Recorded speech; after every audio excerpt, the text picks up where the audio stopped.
Olá a todos! No mês do orgulho LGBTQIA+,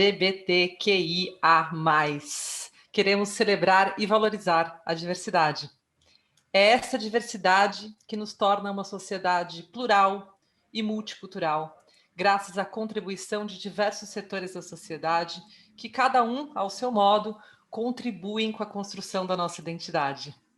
Viva a diferença! Viva o diálogo e a empatia! Vamos abrir espaço para que todas, todos e todes, as vozes, corpos e existências possam se manifestar. Não só no mês do orgulho LGBTQIA+, mas em todos os momentos e espaços. Estamos aprendendo, estamos dialogando, e essa conversa é sobre isso. Love is love. Para esse bate-papo de hoje, temos dois convidados mega, ultra especiais. A Laura Zonta, que é professora de São Paulo da cultura inglesa, e o Aniel Alencar, que é professor da cultura inglesa do Rio de Janeiro. Aniel Alencar Rocha. Bom, vou me apresentar e passar a fala aos nossos convidados de hoje. O meu nome é Liliane Rebelo, eu sou gerente de cultura e sociedade na cultura inglesa, sou uma mulher cisgênera, heterossexual, e meu pronome é ela, dela, ou her and she, no inglês. E eu vou conversar com a Laura e com o Aniel sobre quem são eles e qual é o papel dessa representatividade, dessa identidade no espaço da educação e no nosso dia a dia. Laura e Aniel, sejam bem-vindos. Quero que vocês se apresentem e nos contem quais são os pronomes de sua preferência. Bom dia a todos. Oi, Cultura Inglesa. Oi, Aniel. Eu queria primeiramente agradecer à Cultura e ao Departamento de Marketing pela iniciativa. Eu acho que é a primeira conversa que a Cultura faz sobre esse tema, né? E eu fiquei tão feliz com a iniciativa no mês do orgulho, e eu acho que isso pode se estender para sempre, como a Lili colocou, né? Eu acho que é um assunto que a gente pode conversar sempre, bater papo e discutir. Nós estamos numa sociedade em desconstrução em tantos aspectos, né? Mas eu sou uma mulher que usa o pronome ela, dela, she e her, como você. Mas sou uma mulher trans, não sou uma mulher cisgênero como você. Eu me descobri mulher ao longo da minha vida. Essa é a única diferença entre nós duas, né? E você, Aniel?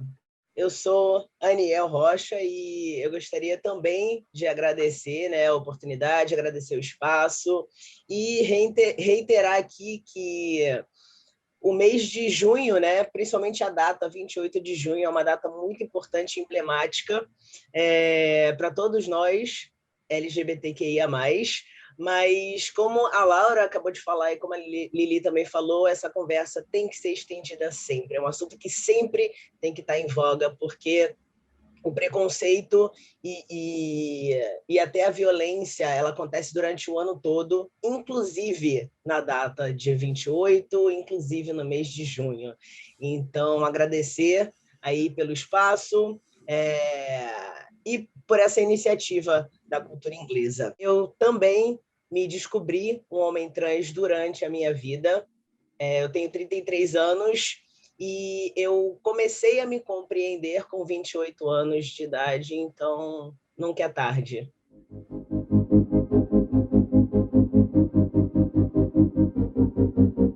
Eu me auto-sabotei. Eu imaginava que eu não seria uma professora de inglês mulher trans, né? O mercado não me aceitaria. Então, eu fui recheada de planos B, planos C, planos D, né? E quando eu comecei a minha descoberta como mulher trans, a minha transição, eu parei com os meus estudos na área de inglês e eu me dediquei, por exemplo, eu fui estudar arquitetura, eu não estudei letras, né? Então, eu me dediquei ao estudo de arquitetura. Eu achava que eu podia fazer projetos e uma projetista não tinha que aparecer, ela não tinha que... Eu podia trabalhar para um escritório e eu não tinha, por exemplo, que dar as caras a um projeto. Aí depois eu desisti de arquitetura, fui fazer moda. Eu trabalhei com cenário e figurino para teatro, que eu poderia trabalhar no backstage, né? Aí depois eu tive uma floricultura, fui florista. Depois eu quis ser maquiadora e cabeleireira, porque eu acho que eu fui correr para mercados em que eu já sabia que a população trans e a população LGBTQIA, ela já era aceita, já existia um mercado para ela, né? Eu fui fruto do meio, né? Eu acreditei que o mercado que já existia para esse público poderia me abrir os braços e me aceitar. Eu estou na cultura hoje porque um primo mandou meu currículo para a cultura inglesa. Eu acreditava que a cultura jamais me contrataria como professora trans. Eu tinha a cultura inglesa como uma escola extremamente conservadora e que não me contrataria como professora trans. E eu quebrei a minha cara imensamente, né? Porque depois de enviado o meu currículo, eu passei pelo processo seletivo. Eu fui entrevistada pela Karina Lazari, que fazia parte do departamento acadêmico aqui em São Paulo. E eu me lembro que sentadas lá no Butantã, numa sala do Butantã, ela me perguntou: você trabalharia com crianças? Aí eu falei assim: eu trabalharia, eu adoro crianças, mas o problema são os pais das crianças, né? Como que eles me viram? Como seria ser uma professora trans trabalhando com crianças? Ela falou: trans? Aí eu falei assim: sim, eu sou uma mulher transgênero. E aí eu lembro que ela olhou para mim e falou: ok. E acho que ela não tinha percebido, né? Durante o processo seletivo, as conversas. E aí eu me lembro que ela falou: não, mas se você estiver trabalhando com crianças, a escola vai te dar todo o respaldo necessário. Então, minha pergunta continua sendo: você trabalharia com crianças? Aí eu falei: claro que sim, trabalharia sem problema algum. E a partir daquele momento eu vi que eu teria apoio da escola, né? Eu teria o suporte que eu precisaria e eu estava numa instituição séria, né? E dali em diante eu senti todo o suporte que eu precisaria. Eu fui convidada a continuar no processo seletivo, no curso preparatório para professores, e eu estou aqui há 7 anos na cultura inglesa, mega feliz com o meu trabalho.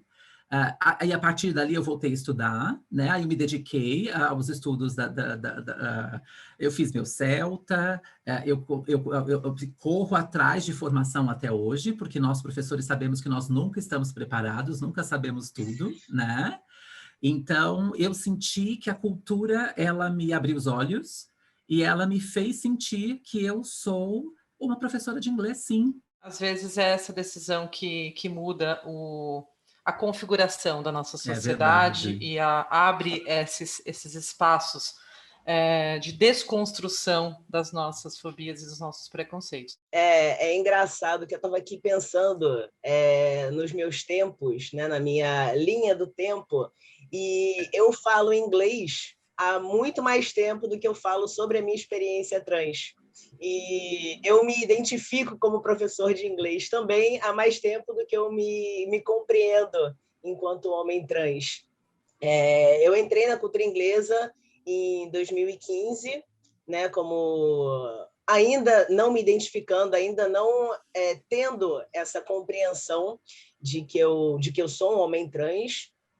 E esse processo de compreensão, de entendimento e de comunicação, né, sobre essa minha experiência se deu toda dentro da cultura inglesa. A minha vida profissional sempre foi muito importante para mim, e a cultura inglesa sempre foi uma instituição que eu tinha sonho assim de trabalhar. Eu não achava que eu fosse conseguir, não por ser trans, porque na época eu não tinha ainda essa ciência, mas pela minha confiança mesmo. Eu me formei na cultura inglesa, fiz aula de conversação, fiz curso preparatório de Cambridge, eu estudei bastante na cultura inglesa, e eu sempre achava que, não, a cultura é inglês britânico, como a gente, né, pensa ainda até hoje em dia, a cultura inglesa, né? Não falo inglês britânico, meu inglês é todo americano. E foi assim como a Laura falou, para mim foi uma grata surpresa quando eu enviei meu currículo e fui chamado para uma entrevista e comecei a trabalhar em 2015, junto com a abertura de uma unidade nova, né, em Bom Sucesso, aqui no Rio de Janeiro. E desde então, eu venho trabalhando aí, a partir de 2018, começando a me compreender como homem trans. Então, eu me tornei um professor da cultura inglesa.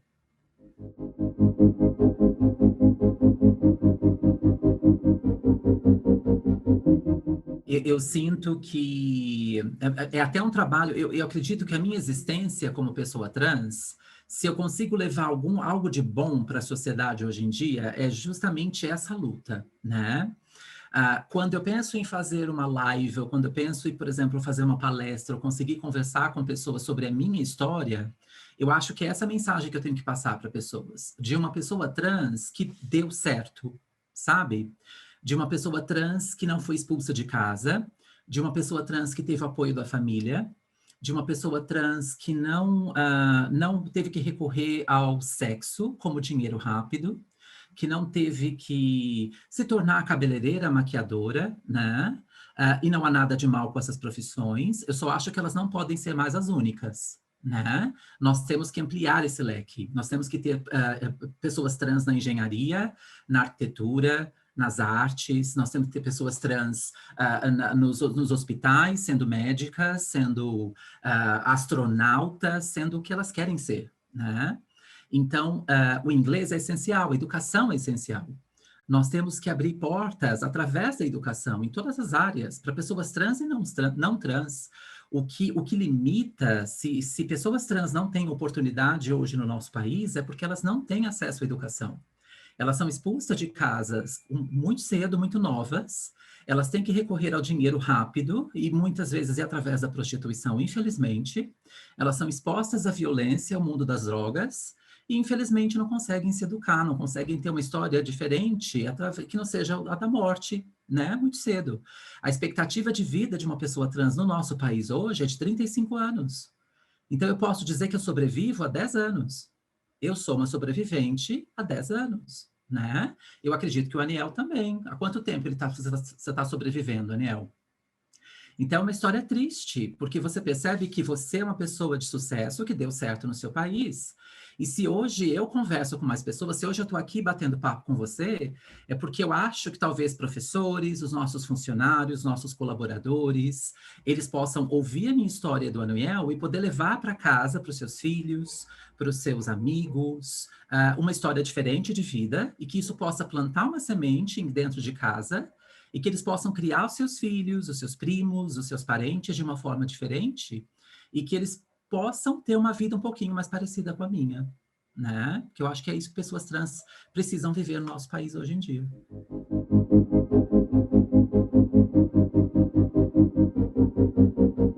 As nossas profissões, os nossos objetivos de vida, eles não podem ser baseados, não podem ser limitados pela nossa identidade de gênero, nem pela nossa sexualidade. Eu tenho muito orgulho de ser um professor homem trans e de poder abrir esse espaço e mostrar esse exemplo para os meus alunos, tanto crianças quanto adolescentes, mas eu acho que principalmente adultos. É bastante difícil, né? Porque às vezes, principalmente para mim, que eu comecei a me compreender e a me entender já na frente de um monte de gente, já como figura de autoridade numa sala de aula, que eu acho que às vezes é esperada de mim uma certeza que nem eu tenho, né? É esperada de mim uma autoridade e um nível de estudo sobre questões LGBTQIA+, que às vezes que eu não sou obrigado a ter. Eu posso falar da minha experiência. Então, é um papel realmente que eu me coloquei numa situação realmente difícil, né? De ser professor, de ser figura de autoridade no inglês, que as pessoas já esperam que eu saiba todas as palavras em inglês, e aí também de questões trans. Então, eu, às vezes, tenho que quebrar um pouco mais a expectativa deles de falar, poxa, eu não sei sobre isso. A falta de conhecimento, né, somada à falta de representatividade em espaços de poder que geram esses deslocamentos, né, quando você coloca uma pessoa trans no palco, né, como um protagonista, na novela das 8, no seu papel mais nobre, quando você coloca essa pessoa trans na sala de aula, você desloca essas percepções, você causa um desconforto necessário para que essas mudanças para que essas mudanças aconteçam. E a Sim. Laura comentou uma coisa muito interessante, que é essa questão dos corpos, da presença, né? E eu concordo com você, Laura, porque eu acho que a coisa mais importante para que a gente consiga evoluir na sociedade, para que vocês não tenham que sobreviver, mas que vocês possam viver e serem celebrados nas suas, né, nas suas identidades. Então, para que a gente possa chegar a esse estágio enquanto sociedade, a gente vai precisar desse contato físico pela via do afeto, né? O afeto é que nos move. É a partir do encontro dos corpos, da percepção e da aceitação das diferenças é que a gente constrói esse espaço de igual para igual. É através do abraço, é através de, como o Aniel falou, quando eu tiro a máscara e as pessoas percebem que eu tenho uma barba e que eu sou um homem, é assim que eu sou visto, é assim que eu serei amado, é assim que eu serei celebrado e reconhecido. Então, essa questão dos espaços de poder, da ocupação, ela também passa por essa convivência. Sim, né? sim. Essa relação de celebração das diversidades múltiplas, Sim, né? E aí a Laura sim. falou sobre outras diferenças que existem na cultura inglesa e no mundo, né? E eu lembrei muito daquela frase que eu amo, que se aplica a todo tipo de desigualdade ou de fobia, que é quando a mulher negra se movimenta, toda a estrutura da sociedade se movimenta com ela. Exatamente. Vem da militância da Angela Davis, a Lélia Gonzalez fala muito disso, e a mesma coisa, quando uma pessoa trans se movimenta, toda a estrutura da sociedade se movimenta com ela. Exatamente, né? exatamente. Então, esse preconceito estrutural, ele está muito pautado na ignorância, na falta de conhecimento. E dados como esse que a Laura apontou, né, que a expectativa de vida hoje de pessoas trans no Brasil é de 35 anos, isso é um dado alarmante e que poucas pessoas conhecem. Sim. Assim como poucas pessoas devem conhecer, devem saber que o Brasil está no ranking, em primeiro, gente. O país que mais mata de São Paulo, trans no mundo e o maior inteiro. número de mortes no estado de São Paulo. Em São Paulo também. Pois é. Então, assim, esses dados, é necessário que a gente compartilhe esses dados para que a gente tenha uma reflexão sobre isso, né? Sobre essa questão, não só, gente, o que me preocupa, além do preconceito, é a fobia, é quando isso passa para um estágio de violência, né? Que é o que a gente vive no Brasil, uma violência muitas vezes velada, não conversada, não compreendida, né? Muitas vezes camuflada. Eu preciso ainda apontar um ponto que ainda é triste, porque, por exemplo, a transição que o Aniel fez, né, que é do corpo feminino para o masculino, da identidade feminina para a masculina, ainda é celebrada, porque ele está indo para um lugar de louvor. O homem é uma imagem forte, né? Ele está indo para um caminho de força, de admiração. Social, exatamente. Né? Ele está optando por uma imagem de força, de orgulho. Exatamente. Agora, o que eu fiz, por exemplo, que é largar o falo, renegar o falo, para querer ter uma vagina, querer ser fraca, querer ser sensível e delicada, não. Isso é algo a ser... eu quero te assassinar, eu quero te matar, entende? Porque você está fazendo algo que é digno da dor. Eu quero que você desapareça, eu quero que você suma, entende? Então, esse é o grande problema. Eu sofro da transfobia e do machismo, né? Então, é um caminho perigosíssimo, porque eu me deparo com homens que me odeiam com duplicidade, né? Porque eu sou uma mulher trans e porque eu reneguei a minha identidade masculina, que eu devia celebrar, né? Então, é bem triste. Só completando um pouquinho e falando um pouco sobre a minha experiência também como homem trans, é esperada de mim uma virilidade, uma objetificação feminina, um tipo de comportamento também que eu não entrego. Eu não me considero muito masculino. A minha voz, eu falei ontem sobre isso na aula, né? Falando sobre self-conscious, coisas que me fazem sentir um pouco inseguro, e eu falei sobre a minha voz, que eu acho ela um pouco fina, um pouco mais aguda, e às vezes quando eu atendo um telefone, um marketing, ou então quando eu vou falar com pais de alunos, eu sinto a necessidade de impostar a minha voz para ninguém achar que eu sou uma professora, para ninguém achar que está falando com uma mulher. Então, é esperada de mim também uma posição, um tipo de comportamento que eu não sou obrigado a ter. Não é porque eu sou homem que eu quero ser homem, que eu quero ser másculo, que eu quero ser masculino e forte, ter uma postura vista masculina perante a sociedade. Então, nós sofremos do machismo também de dos formas bem estereótipos, né? diferentes. Exatamente, os estereótipos de gênero que também não cabem mais.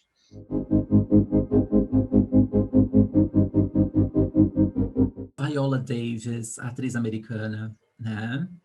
Eu sou fascinada pela Purificación Vázquez, que é uma professora que eu divido o staff room em Pinheiros. Aquela mulher é incrível, outra espanholinha danada. Eu sou fascinada. Eu conheci a Graziella, minha gerente, recentemente, e é uma mulher incrível, forte pra caramba.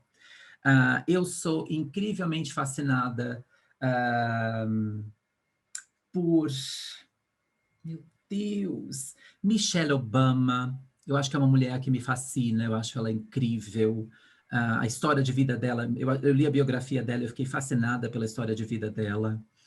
Mulheres me fascinam bastante. Eu acho que por ter lutado pela minha identidade feminina, mulheres me fascinam muito, né? Então, a identidade me fascina. A minha mãe é uma mulher incrível, né?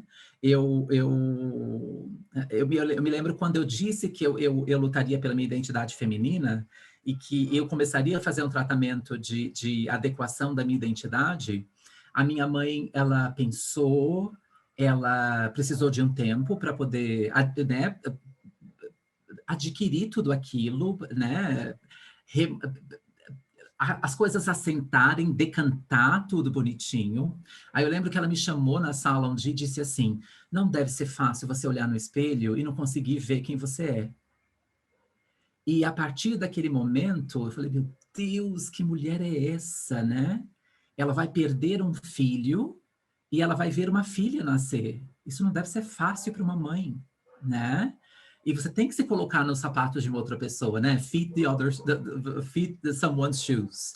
Porque é muito egoísmo você querer enfiar sua história goela abaixo. Então, eu me lembro que eu trouxe a minha família para o meu tratamento. Então, eu nunca enfiei a Laura goela abaixo da minha família. Então, eu apresentei a Laura aos poucos, né? Eu convidei a minha família para fazer parte do meu tratamento. Então, quem quis fazer parte, conheceu meu endócrino, conheceu minha psiquiatra, conheceu minha psicóloga. Então, eles participaram de reuniões que eu fazia com um grupo de atendimento. Então, eu percebi que a minha família foi conhecendo a Laura como eles conheceram a pessoa que eu era no passado, né? Então, a Laura foi sendo apresentada e eu senti que eles sentiram um respeito imenso pela Laura, porque ela foi crescendo aos poucos. Então, a minha admiração, ela vem de pessoas que acompanharam a minha transição, ela vem dessas mulheres que eu me inspirei para ser e que me ajudaram a construir a pessoa que eu sou hoje, Lili, né? Você é uma delas, né? Essas mulheres que se aproximam da minha vida e que eu tenho a chance de conhecer, elas constroem a pessoa que eu sou. Então, essas identidades femininas, né? E óbvio que masculinas também, tem homens fascinantes nesse mundo, mas a minha admiração vem dessas pessoas que passam pela minha vida e deixam algo bom, que me ajudam a construir uma identidade, que me ajudam a desconstruir o que eu tenho de feio, porque a gente precisa aprender a perceber que todos nós somos racistas, todos nós somos homofóbicos, transfóbicos, e é uma desconstrução, né? Aceitar que nós temos pensamentos errôneos do passado, porque nós fomos criados com muita coisa errada. E nós temos que desconstruir esse tipo de pensamento. Não é fácil, não é de hoje para amanhã, Mas perceber que nós temos que fazer essa desconstrução e passar a repensar a nossa sociedade já é um grande avanço, né? Ouvi a Laura falando, né, que mulheres a inspiram e pensar nas minhas inspirações, que também são mulheres. Eu vou começar a falar sobre as minhas inspirações por uma fala que você teve, Lili. Adaptando, né, quando as mulheres negras se movem, a sociedade move toda junto, quando pessoas trans se movem, a sociedade também se move junto com ela, e falar sobre a grande representatividade do dia 28 de junho, né, como é chamado, né, as rebeliões de Stonewall, mas foram os protestos de Stonewall pela Marsha P. Johnson, né, que é uma mulher trans que foi vital para o movimento na época chamado de GLS, né? A Marsha não sei se era reconhecida ainda como uma mulher trans, mas ela era de fato. E nossa, assistir o documentário sobre a história dela é impressionante a força, né? A força feminina, a força que as mulheres trans precisam ter, né? Não só a força física, mas a força, personalidade forte, a mente forte também para aguentar todas as bordoadas que a sociedade dá. Exatamente por uma outra fala da Laura, né? de desistir do status, né? Perante a sociedade. Então, a Marsha é uma pessoa que me inspira muito. Tem uma cantora brasileira que foi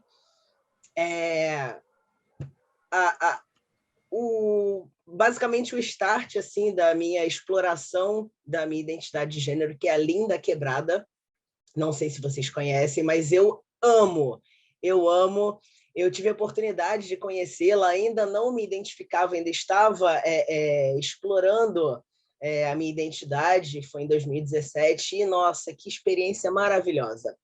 E ela tem músicas que falam muito sobre a falta de afeto, sobre a falta de espaços, e com letras belíssimas. E também vencendo um outro preconceito, né, que muitas das músicas antigas são no ritmo de funk, que é outra parte da sociedade que é muito mal vista, né, muito mal celebrada. Então, as minhas inspirações principais são essas duas mulheres trans. Mas é engraçado enquanto a Laura estava falando, que ela falou da Michelle Obama, deu até uma risada, porque eu pensei no Barack Obama também como caramba, o primeiro presidente negro da história dos Estados Unidos. Isso representa tanto para as pessoas negras de todos os lugares, de todo o mundo, né? Os Estados Unidos é uma potência mundial, e eu imagino para ele como deve ter sido importante para todas as pessoas negras também, apesar de continuar existindo racismo. Não é uma pessoa só numa posição de poder que vai mudar toda uma estrutura da sociedade, mas ocupando espaços que a gente consegue. Então, eu tenho também inúmeras inspirações de colegas de trabalho, de pessoas da minha família, mas eu acho que esses três nomes são grandes inspirações para mim, para a gente movimentar a sociedade sempre. Eu só tenho aqui agradecer a vocês, não só por vocês terem partilhado com tanta delicadeza e generosidade as histórias de vocês, mas principalmente por vocês terem partilhado amor e afeto. A forma como vocês compartilharam, ela vale mais do que qualquer coisa, para que a gente consiga chegar no nosso objetivo maior, que é ter uma sociedade menos violenta, mais justa, com mais espaços de poder, com mais afeto, com mais encontros, né? É verdade. Eu queria muito agradecer vocês dois por vocês terem tido a paciência de explicar para pessoas que provavelmente nunca assistiram a um debate como esse, com dois professores maravilhosos trans, o que é ser um corpo trans, o que é esse processo, o que é ocupar esse espaço numa sociedade como a gente vive hoje. Quais são esses desafios, quais são as lutas, quais são as celebrações e quais são os pontos de orgulho, que são muitos.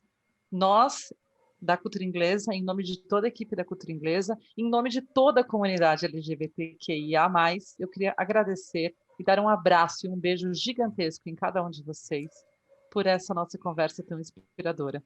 E dizer que com essa talk a gente celebra e a gente valoriza o orgulho LGBTQIA+, reconhecendo que essa celebração, ela também é luta. E ela é diária.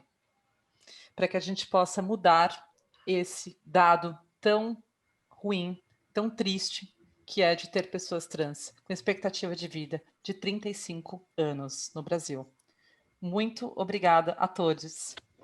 Um beijo enorme para vocês, Laura e Aniel, e até a próxima. Até. Obrigada, amor. Beijo grande. Beijo, Aniel. Beijo, Laura. Tchau, gente. Beijo, Lili. Obrigada, amores. Obrigada, queridos. Beijo a todos da CI. Prazer imenso.